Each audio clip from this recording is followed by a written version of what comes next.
Good evening, everyone. Sunday night, a report broke that Mel Pearson would take the open head hockey coach position at the University of Michigan. Today, the University of Michigan welcomed Mel Pearson to campus to announce him as their 9th hockey coach in program's history. And I'm not here to fill his shoes. We're here as a team, a group, is to try and make sure those shoes stay polished and in great shape.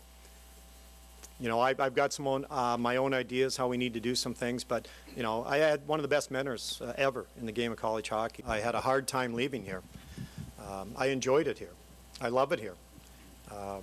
It was a tough decision at the time, but it was the right decision. I appreciate the guidance I got from Coach Berenson and the AD, Dave Brandon, at the time, but I think that was always in the back of my mind. It was to have the opportunity to come back to Michigan.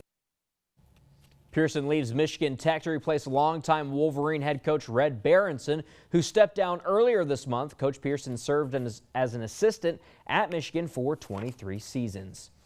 With Mel Pearson leaving, there is obviously an opening at Michigan Tech University, and TV6's Mike Ludlam went to the campus today to find out how the campus is reacting to the news. As soon as Red left, we knew, Coach being such an impact to the hockey world, that he was definitely going to be in for the running on that job. And I mean, you can't say enough about the guy. He brings really great recruits in every year. He's just got a keen eye for good people, good hockey players, and he's done a lot for us over the past few years. Myself included with the other seniors, he's done a lot for us, and we're happy for him. Mel was obviously a big part of getting this program back on the map. I think him and the staff he had, assistants in the past, done a great job recruiting, getting good players here. With that being said, the team's in a good spot right now. We got a lot of good players, great group of guys, and we're excited about the future. Pearson became the head coach at Michigan Tech in 2011. In 2015, he led the Huskies to a share of the McNaughton Cup, and in 2016, Pearson led the Huskies to a Broadmoor Cup victory.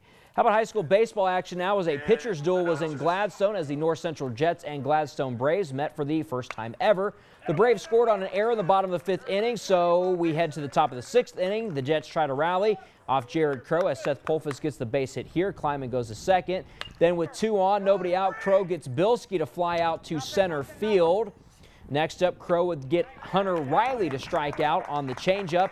And then with 2 outs, Ben Snyder would hit a fly ball to Hunter Botruff in center field, and that catch ends the game. Gladstone takes the first game of the doubleheader 1-0. We head to the scoreboards. Game 2 of that doubleheader as Gladstone edges North Central again 2-1.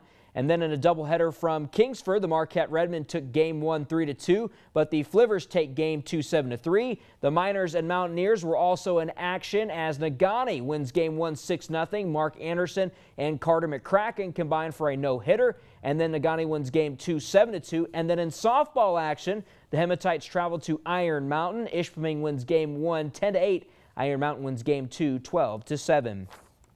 Tennis now, as we have a home opener for the Gladstone Braves against the Gwynn Model Towners.